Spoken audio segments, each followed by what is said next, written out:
yesterday on the Department of Education, which is being moved. We're going to educate the children in their states where they can get a proper education. The numbers are horrible the way it is, and it's risky a little bit. I think it's going to be amazing. It should have been done years ago. They've been talking about doing it for many years, but nobody ever got it off. But we did. And there was great excitement and great acceptance of it by almost everybody, including a lot of Democrats, actually. I do want to say that I've decided that the SBA, the Small Business Administration, headed by Kelly Loeffler, who's a terrific person, will handle all of the student loan portfolio. We have a portfolio that's very large, lots of loans, tens of thousands of loans, pretty complicated deal. And that's coming out of the Department of Education immediately, and it's going to be headed up by Kelly Loeffler at SBA. Much better than it has in the past. It's been a mess.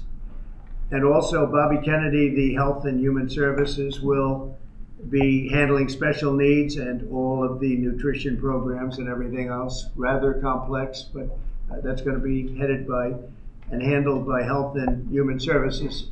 So I think that'll work out very well. Those two elements will be taken out of the Department of Education, and then all we have to do is get the students to get guidance from the people that love them and cherish them, including their parents, by the way, who will be totally involved in their education along with the boards and the governors and the states. And it's going to be a great situation. I guarantee that in a few years from now, I hope I'm going to be around to see it, but I think we're going to see a lot of it. I think that you're going to have tremendous results. You're going to have results like Norway, Sweden, Denmark, a lot of the countries that do so well. I think you're going to have a lot of those results. If you look at Iowa and Indiana and Idaho, so many places that run so well, Florida, Texas, big ones, you're going to have great education, much better than it is now at half the cost. And we're not even doing it as a cost item, although you will save probably half, maybe more than that. And you're not going to be at the bottom of the list. You're going to be much higher. And maybe you'll be, I will guarantee some of the states will be at the top of the list. They'll be comparable or better than these number 1, 2, 3, 4, 5 countries, the countries that are in the top 5 positions. So that's, to me, it's very exciting, and it's been received very well. So I just wanted to tell you about the student loans and special needs. But we're here for a reason today that is very exciting, and I'm thrilled to announce that at my direction, the United States Air Force is moving forward with the world's first 6th generation fighter jet. Number 6, 6th generation. Nothing in the world comes even close to it. And it'll be known as the F-47. The generals picked a title, and it's a beautiful number, F-47. It's something the likes of which nobody has seen before in terms of all of the attributes of a fighter jet. There's never been anything even close to it, from speed to maneuverability to what it can have to payload. And this has been in the works for a long period of time.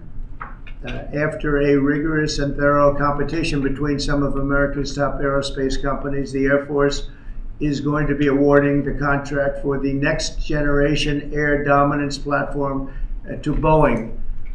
As you know, was highly competed for. There was a lot of competition, generals, and it's been going on for a long time. Very, very tough competition, but this plane is produced numbers that nobody's ever seen before.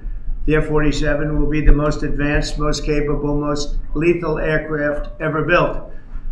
An experimental version of the plane has secretly been flying for almost 5 years, and we're confident that it massively overpowers the capabilities of any other nation. There's no other nation. We know every other plane. I've seen every one of them, and it's not even close. This is a next level. You know, level 5 is good. This is level 6, they say. The F-47 is equipped with state-of-the-art stealth technology. It's virtually unseeable and unprecedented power. It's got the most power of any jet of its kind ever made. maneuverability likewise is there's never been anything like it, despite the power and speed. Its speed is top. It's over 2, which is something that you don't hear very often. America's enemies will never see it coming. Hopefully we won't have to use it for that purpose, but you have to have it. And if it ever happens, they won't know what the hell hit them. A new fleet of these magnificent planes will be built in the air during my administration for the next couple of years. It's ready to go. They've already built much of what has to be built in terms of production, including the sheds.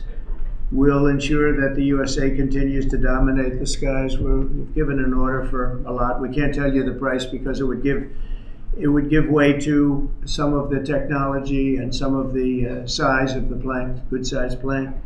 This contract also represents a historic investment in our defense industrial base, helping to keep America at the cutting edge of aerospace and technology. Our allies are calling constantly. They want to buy them also, and certain allies will be selling them, perhaps toned down versions. We like to tone them down about 10%, which probably makes sense because someday maybe they're not our allies, right?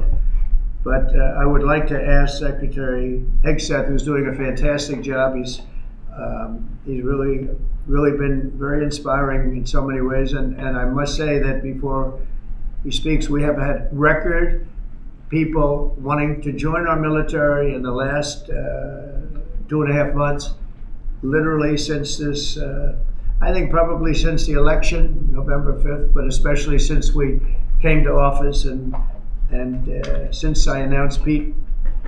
He's young, he's smart, he's strong, he loves it, and they love him. But we've had record numbers of people wanting to join our military. Now, if you go back 6 months, it was the exact opposite. You had record numbers of people not wanting to join the military. Now you have record numbers of people wanting to be in our military, and that's a great honor. That shows you we're really on the right track. So, Pete, maybe say a few words. Sure. Well, Mr. President, this is a big day. This is a big day for our warfighters. This is a big day for our country, a big day in the world. The name of this program is the Next Generation of Air Dominance. And Mr. President, because of your leadership, your clarity, America is going to have a because of this 6th generation fighter. We've had the F-15, we had the F-16, the F-18, the F-22, the F-35. Now we have the F-47, which sends a very direct, clear message to our allies that we're not going anywhere, and to our enemies that we will be able to project power around the globe unimpeded for generations to come. Mr. President, this is a gift to my kids and your kids, to my grandkids and your grandkids. This is a historic investment in the American military, in the American industrial base, in American industry that will help revive the warrior ethos inside our military, which we're doing, rebuild our military, which the previous administration did not do, by the way, Mr. President. They paused this program and were prepared to potentially scrap it. We know this is cheaper, longer range, and more stealthy. President Trump said we're reviving it and we're doing it. And then we are also going to reestablish deterrence. Under the previous administration, we looked like fools. Not anymore. President Trump has reestablished American leadership. The F-47 is part of it. And Mr. President, thank you for having the courage to do it and leading the way for all our warfighters. Thank you very much, Pete. One of the things I will say, but the generals are going to speak in just a couple of seconds, but this plane flies with drones. It flies with many, many drones, as many as you want, and it's a technology that's new, but it doesn't fly by itself. It flies with many drones, as many as we want, and that's something that no other plane can do. So I'd like to introduce, if I might, Air Force Chief of Staff General David Alvin, and also General Dale White, two incredible people that I've known over the years, but I got to know really well over the last few months. And would you say a few words, please, General? Thank you very much, Mr. President. Mr. President, Mr. Secretary, thank you so much for your unwavering commitment to our military. I will say that this is a big day. This is a big day for our United States Air Force as well. You know, air dominance is not a birthright. but it's become synonymous with American air power. But air dominance needs to be earned every single day. And since the earliest days of aerial warfare, brave American airmen have jumped into their machines, taken to the air, and they've cleared the skies. And whether that be clearing the skies so we can rain down destruction on our enemies from above, or we can clear the path for the ground forces below. That's been our commitment to the fight, and that's really been our promise to America. And with this F-47 as the crown jewel in the next generation air dominance family of systems, we're going to be able to keep that promise well into the future. I also want to thank everyone from industry and within government, our engineers, who have worked tirelessly on this program to bring it where we are right now today. This shows that American talent, American skill, and American determination are second to none, because this platform is second to none. So we believe that this provides more lethality, it provides more capability, more modernized capability in a way that is built to adapt. This, along with our collaborative combat aircraft the President talked about with drones, this is allowing us to look into the future and unlock the magic that is human-machine teaming. And as we do that, we're going to write the next generation of modern aerial warfare with this. This enables us to do this. The manner in which we put this program together puts more control in the hands of the government, so we can update and adapt at the speed of relevance, at the speed of technology, not at the speed of bureaucracy. This is more Air Force. This is more options for the President. We say as our mission in the United States Air Force is to fly, fight, and win air power anytime, anywhere. If you want to go anywhere, you have to have a platform that gets you anywhere. This provides the President options from the very one end, which is a quick response, and then we can get right back into fighting stance without having to deploy troops that are going to take maybe months and cost more lives. We can be back in fighting stance, and maybe we restore that deterrence. All the way to decisive victory as part of a joint force that is the most lethal and capable military ever known in history. That's what we provide now, and this allows us to provide it into the future. It's more deterrence, more capability. It's what peace through strength looks like into the future, Mr. President. And so we're very proud to do that. And all we can say is, on behalf of the United States Air Force, let's deliver. Thank you very much. Thank you, General. Would you like to say something? No, sir, I'll just double check what the chief said. He knows what to do. Generational He knows who the boss is. That's exactly right. Air security is what it's all about, and this is what we'll deliver. That's great. Thank you very much. Great job. We've worked together long and hard on this, and this was a big secret. In fact, we don't show too much of the plane for that reason. You see what we show? You see how beautiful that is, but that's just a very small part of it. Sure. I wasn't surprised. I was wondering how much are you going to show when they came in with that. You see a wheel in the front? That's about it. Any questions? Mr. President Trump, Peter? 80,000 pages of documents is a lot to sift through. Yeah. Can you just tell us who killed Kennedy? Well, I was given the task of releasing that because many presidents have gone through it and they haven't released. And I said, release. We even released Social Security numbers. I didn't want anything deleted. They said, sir, what about Social Security? People long gone, but they're long gone, so I can't imagine. But I said, if you don't delete it, if you do delete it, we have people are going to say, why did you delete it? There's something in it. So we gave Social Security, we gave everything. And the rest is for you to look at, Peter. You're going to see whether or not you see anything. But we've given it. We're doing it with Dr. Martin Luther King, too. They're preparing all of that. They're going to release everything. And whoever else they want. I mean, we have nothing. We really have nothing to hide. We shouldn't have. When a lot of time goes by. But with the Kennedy files, in particular, they were going crazy on them. I don't think there's anything that's earth-shattering, but you'll have to make that determination. In those, it's 80,000. It's actually 88,000, and we have some additional things, as you know, come out today. And for that, you can go to the offices and you can see whatever you want to see. Everything is out there, totally open. The additional stuff is available later on today. You go over to the offices and you can have it immediately, and you'll make a determination. And on something else, these Tren de Aragua guys, because of your executive order, they are designated as foreign terrorists. Yeah. If ISIS or Al-Qaeda foreign terrorists were operating here in the United States, cops would probably be shooting first and asking questions later. And so what is the difference between terrorists, between somebody like an ISIS or an Al-Qaeda operative versus a MS-13 or Tren de Aragua? Well, these are people that focus on destroying people in their homes. They're not as international in that sense. They're a group of thugs. They come from Venezuela. They come from the prisons of Venezuela. They're very, very dangerous people, but they didn't look so dangerous when the guards took care of the situation from El Salvador. And I want to thank the president. He's a friend of mine. He's done a great job. But I just can't imagine that the Democrats are taking this issue where they want to have them back. You know, so now they have men playing in women's sports. They have transgender for everyone. They have open borders. They have all of their crazy policies that are, I think, 95-5, not 90-10, okay? And their new policy is, let's bring Tren de Aragua back into our country. Let's bring the worst, these are the worst gang members there are.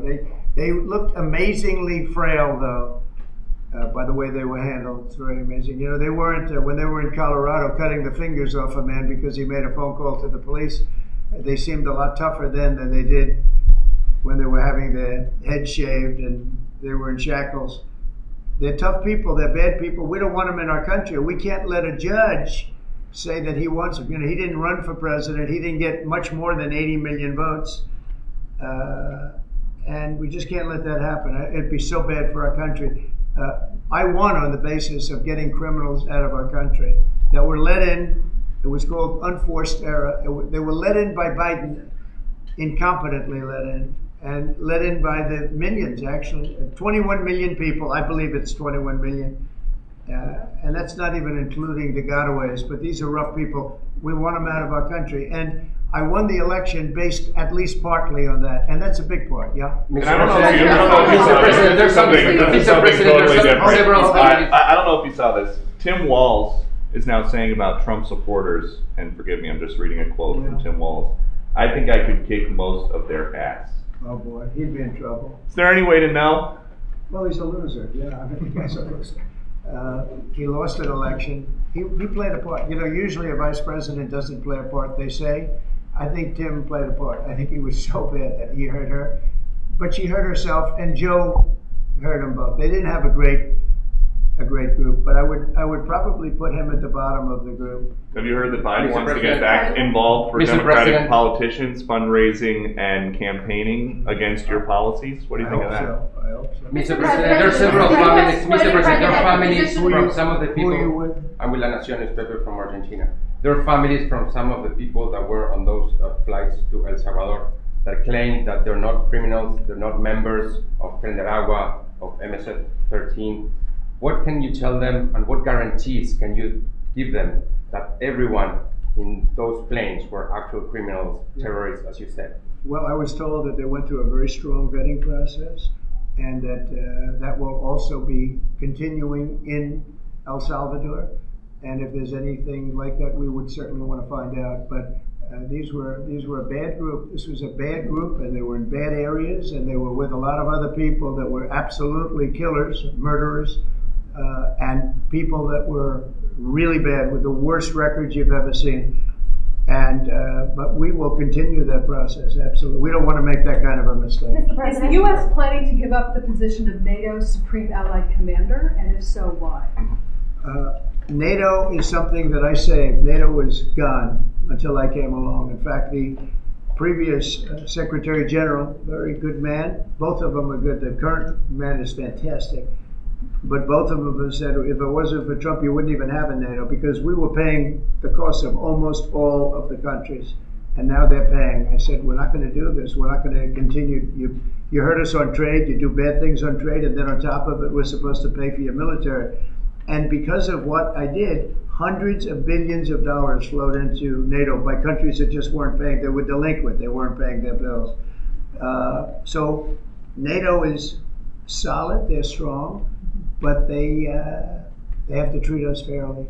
Are we going to give up the... Because look, without us, NATO is not the same. And I can tell you, I've been having very good discussions, as you know, with President Zelensky and with President Putin. And President Putin will tell you that without the United States, he wouldn't be worried. But he is worried when the United States is involved. And I have to tell you, I've dealt very well with both gentlemen, and we have, I think we have the confines of a deal. I hope we have the confines of a deal. I'm doing it for two reasons. Number one, and by far most importantly, thousands of young people, and they're not American people, they're Russian and they're Ukrainian, are being killed every week, thousands a week. And also the United States has paid, because of Biden, $350 billion on a war that should have never happened. If we had a competent president and this sitting right here, that war would have never happened. It would have absolutely never happened with me. And it didn't happen. For 4 years, it didn't happen. Mr. President, do you think you have the authority, the power to round up people, deport them, and then you're under no obligation to a court to show the evidence against them? Well, that's what the law says, and that's what our country needs, because we were, unfortunately, they allowed millions of people to come into our country, totally unvetted, totally unchecked. So you ought to ask, did he have the authority to allow millions of people? Did Biden have the authority to do something that's unthinkable? Have open borders where millions of people poured into our country, totally unvetted and totally unchecked, just as you would say. And many of those people were criminals. Many of them were from jails and prisons and mental institutions and gang members and drug dealers and very dangerous people. Many were murderers. We have 11,088 that we know of murders they've murdered. Of that number, at least half killed more than one person. They're in our country. They're in a location near you. Biden allowed that to happen to our country. And his people that really ran the country. And the person that operated the auto pen, I think we ought to find out who that was, because I guess that was the real president. So when you ask me if we have the authority, did Biden have the authority to allow millions of people to come into our country? Many of these people, hardened criminals at the top of the line who have caused tremendous damage in our country. You see them in New York City fighting with our police. I mean, literally having fist fights in the street with our police. These are tough, hard criminals. Many of them came out of jails, and not just South America, from all over the world. They came out from Africa, from the Congo. They came out from Asia. Not just South America, but many from South America. These are hard, tough criminals, and we have to get them out. And a judge sitting behind a bench someplace got a nice appointment. You can't take that away from the people that are responsible. Now, in this case, Marco Rubio has a lot of big decisions to make, and he's a fantastic person, a great man. I think he'll be our best. I think he has a chance to be our best Secretary of State. He's been doing incredibly. He works so hard. He's gone to so many different countries already, and he's got the authority to get bad people out of our country. And you can't stop that with a judge sitting behind a bench that has no idea what goes on, who happens to be a radical left lunatic. Do you think the judiciary You guys today are denying. You guys are denying this New York Times report that Elon Musk was going to be shown a 20 to 30 page presentation about a theoretical war plan against China. Why not just show it to Elon? Because I don't want to show it to anybody. You know, you're talking about a potential war with China. Now, I deal with these people all the time, and I'm dealing with Pete. I'm dealing with these gentlemen on numerous different airplane purchases, and I think they're all going to be great. But I don't want other people seeing potential war with China. We don't want to have a potential war with China, but I can tell you if we did, we're very well equipped to handle it. But I don't want to show that to anybody. But certainly you wouldn't show it to a businessman who is helping us so much. He's a great patriot. He's paying a big price for helping us cut costs, and he's doing a great job. He's finding tremendous waste, fraud, and abuse. But I certainly wouldn't want, Elon has businesses in China, and he would be susceptible perhaps to that. But it was such a fake story. The New York Times is just as fake as CNN and MSDNC. And anybody read that story, people laughed at that story. Who would do such a thing? And the first thing I did is I called Susie and I called Pete. I said, is there any truth to that? And they said, it's ridiculous. No, he's over there to talk about cost. You might want to address that, Pete. But Elon was over there today to address costs. Doge, thing called Doge, which you've heard about. That's exactly right, Mr. President. You pointed out it was a fake story. We pointed out it was. It was meant to sort of undermine whatever relationship the Pentagon has with Elon Musk. Elon Musk is a patriot. Elon Musk is an innovator. Elon Musk provides a lot of capabilities our government and our military rely on, and I'm grateful for that. We welcomed him today to the Pentagon to talk about DOGE, to talk about efficiencies, to talk about innovations. It was a great informal conversation. The rest of that reporting was fake. There was no war plans, there was no Chinese war plans, there was no secret plans. That's not what we were doing at the Pentagon. I might add that I think Elon, if they ever wanted to do that, I think Elon wouldn't do it. I think he wouldn't do it. He wouldn't want to put himself in that position. But if you read what's out of the New York Times, it's such a dishonest newspaper. It's such garbage. It's, it used to be called all the news that's fit to print. Well, it's all the news that's not fit to print. They have fake sources, or they don't have sources. I think they make most of it up. But this was a made-up story by the New York Times. I call it the failing. It's a failing newspaper. It's failing. And they shouldn't do that. They really are the enemy of the people. And We do need honest journalism in this. We've made such big strides over the last 2 months, but we just need honest journalism, and we don't have it. When you have a CNN, you have to watch these people every once in a while just to see where they're coming from, and it's so dishonest. MSNBC is, I think, probably worse, and they're both doing horribly in the ratings. I think they're going to be turned off. I don't think they're not doing any ratings. You're doing well on the ratings. Mr. President, just quickly on, I understand that your trade rep is meeting their Chinese counterpart next week. Yes. Is there anything that they can do to stop April 2nd or to roll back the tariffs that you put on China already? Well, we can talk, but basically, I call April 2nd. I would have made it April 1st, but I didn't want to be April Fool's Day because then nobody would believe what I said, and they do believe me. April 2nd is going to be Liberation Day for America. We've been ripped off by every country in the world, friend and foe. We've been ripped off on trade. We've been ripped off on military. We protect people and they don't do anything for us. It's just so unfair for years and years. And now some of that money is going to be coming back to us in the form of tariffs. Tens of billions. It's going to be numbers like nobody's ever seen. So NVIDIA announced today, you saw that, hundreds of billions of dollars of investment. The biggest chip maker in the world announced hundreds of billions of dollars of investment. Hundreds of billions, not millions, but billions. They're all coming here. Apple just announced $500 billion worth. They're going to build plants here. They built their plants in China. They're going to build them here. And they're starting immediately. We have investment, the likes of which this country has never seen, already announced. And they all want to have news conferences. I don't have enough time to have that many news conferences, but I would say so far at least $4 trillion. $4 trillion is coming in. Car companies, very importantly, a lot of the car companies that were going to build in Mexico or Canada are now building here. Because I don't want cars from Canada. I don't want cars from Mexico.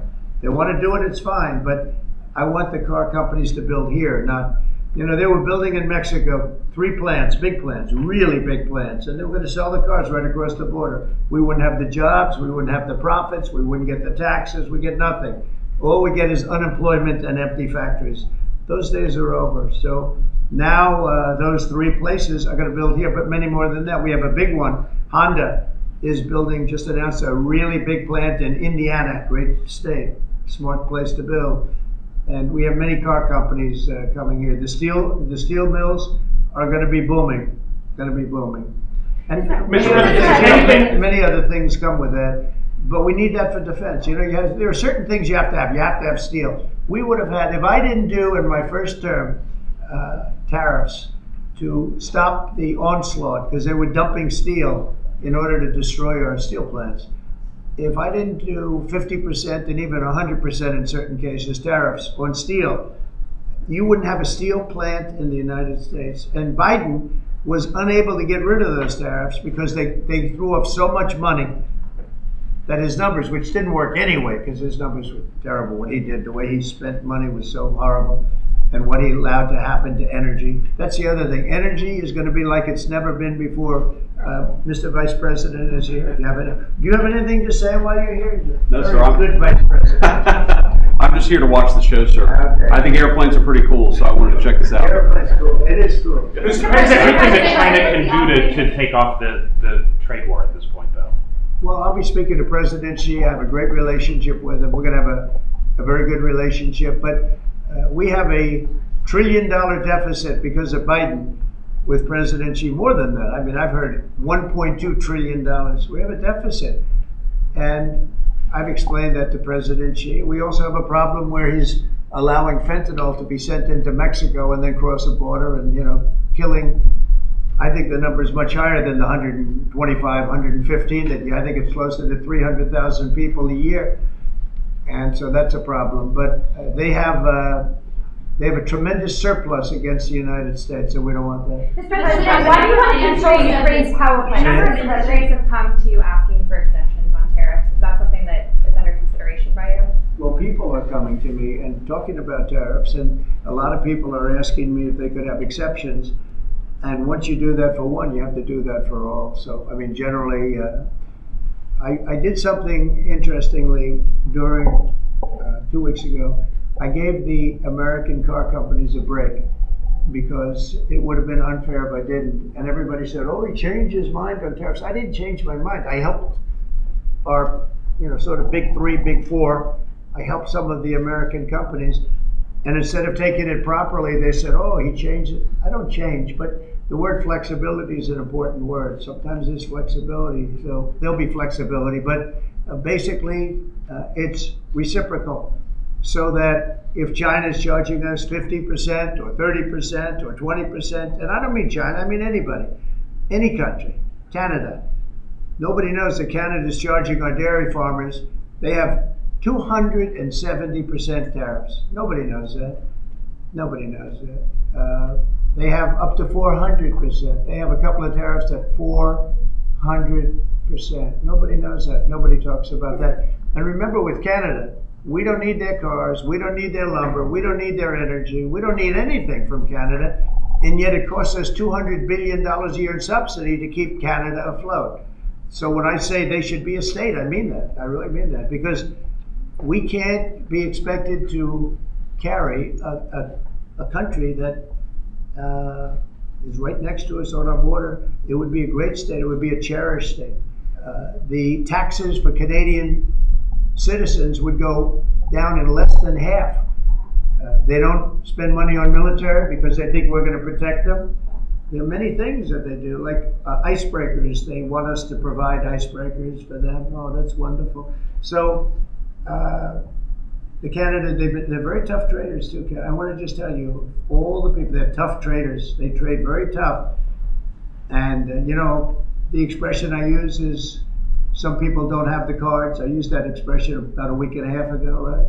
Somebody was negotiating who didn't have the cards, who's now, I think, saying that he wants to do it. And I think we're going to have a big deal on that very special something. We got to make a deal on that. But Canada has been a very nasty negotiator against the United States, took advantage of the United States for a long time. But nobody knows that they were getting 270% tariffs on dairy products. Follow up on Canada, and I don't think I've heard you say this in all of the talk about Canada becoming the 51st state. Are you concerned that if they became the 51st state, they would be a very, very blue state? Very, very big and very, very blue. No, there might be, but it would, you have that artificial line that goes, that straight artificial, that looked like it was drawn by a ruler. Somebody with I don't mean a ruler like a king, I mean like a ruler, this way. And it's just an artificial line that was drawn in the sand or in the ice. And I tell Peter, just, you add that to this country, what a beautiful landmass, the most beautiful landmass anywhere in the world.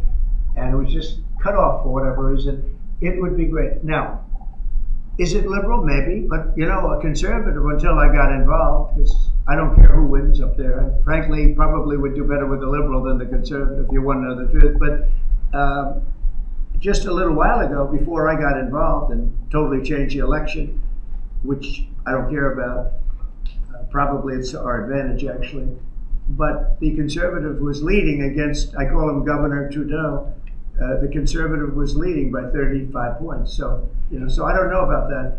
I think Canada is a place like a lot of other places. If you have a good candidate, the candidate's going to win. And I don't know if you've seen this, but the two astronauts that you just helped save from space, they didn't get any overtime pay for all that extra time. They got $5 a day per diem.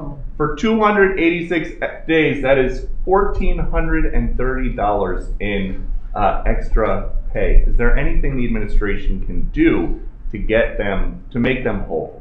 Well, nobody's ever mentioned this to me. If I have to, I'll pay it out of my own pocket, okay? I'll get it for them. Mr. President, I'll follow up on the positive side. I like that. Mr. President, I'll pay it right out of my, is that all? That's not a lot.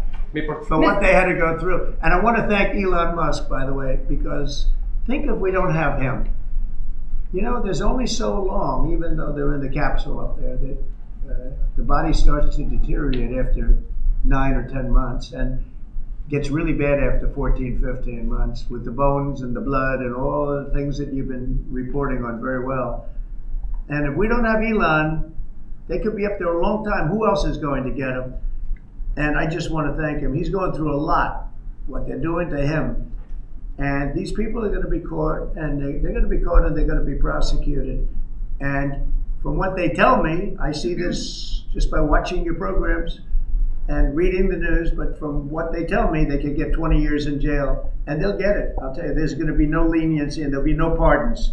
I can tell you that right. And you said this morning 20 years in jail, and then maybe you said this morning 20 years in jail, and then maybe they'll go to one of these prisons in El Salvador. Do you think with the way that the judges have been issuing injunctions, it would be easier or harder to send these Tesla domestic terrorists to a jail in El Salvador than these MS-13 or Tren de Aragua guys? Well, I view these people as terrorists just like others. These are, when I looked at those showrooms burning and those cars, not one or two, like 7, 8, 10 burning, exploding all over the place.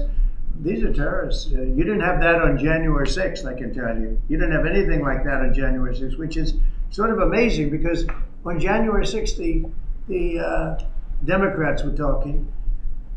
Nobody was killed other than a very beautiful young woman, Ashley Babbitt. Nobody was killed. And you look at what's going on now with these terrorists. These are terrorists, and that's an organized event. You know, take a look at their signs. Take a look. They're all made by the same sign company. A nice, expensive job. Now, these are the people that finance it are, in my opinion, in just as big a trouble as the people that are setting the match and setting the fires. So we'll see. It's under very serious investigation by the FBI and by the Justice Department. These people are terrorists. Okay. Mr. President, you mentioned a deal with Ukraine. Mr. President, what do you say to American military families who are seeing Elon Musk at the Pentagon today, are hearing about Defense Department cuts, and their thoughts are immediately going to the safety of their loved ones who are currently deployed? Well, we're making our country strong. And when they see a thing like that and they hear that story about Elon and China, what they should do is realize that the New York Times is a corrupt institution, because I think they're the ones. They knew that story wasn't true. Nobody believed that story.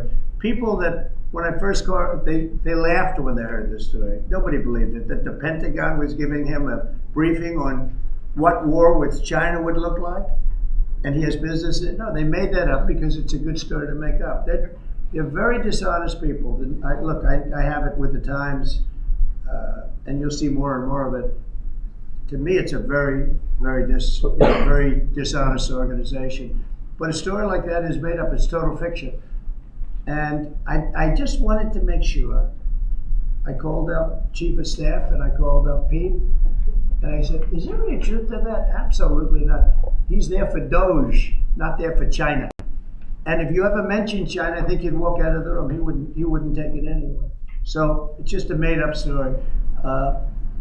Nobody's taken better care of the military. One of the things that I know that Pete's doing is he's talking about a lot of the civilian staff, and we're going to get them other jobs. You know, we're going to have a lot of jobs in this country, but we don't want to have wasteful jobs. We want to have meaningful jobs. And those were wasteful jobs. Those are jobs that not only military, but jobs where people don't show up. You take a look at Department of Education. I've never seen so many buildings with the names on it. You go past one after another Department of Education, and they're empty. The people don't show up. You know why? Because they have other jobs, because they're playing golf, or they're playing something, They're doing something. And we have a lot of great people, but we have to move that back to the States. We're going to make our country strong, and we're going to get people much better jobs, because we have companies moving into our country, the likes of which we've never seen before. Nothing like this has happened. And it's automatic.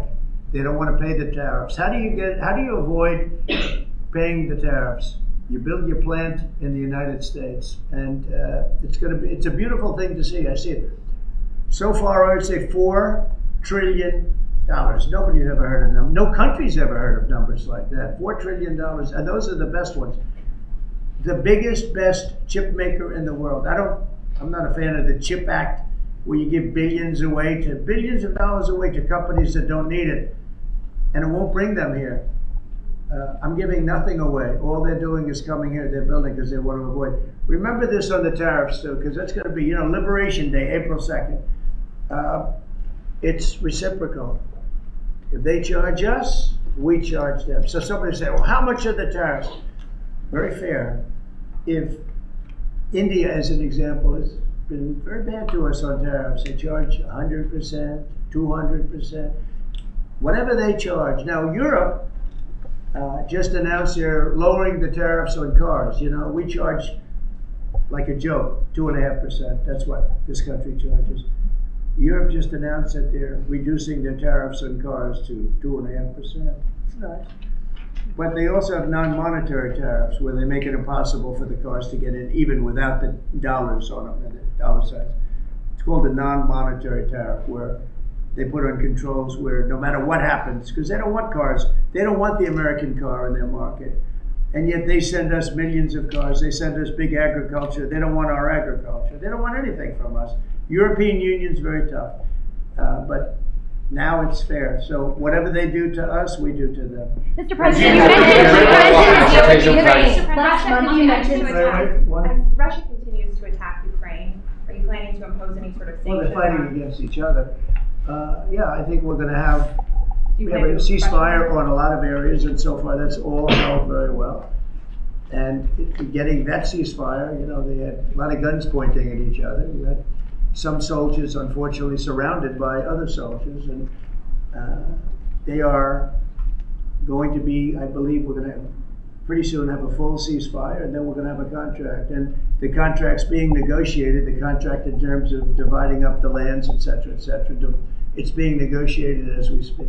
What do you say to critics who say that your actions towards law firms amount to coercion? Well, the law firms all want to make deals. You mean the law firms that were going after, that went after me for 4 years, ruthlessly, violently, illegally? You mean, are those the law firms you're talking about? They're not babies, they're very sophisticated people.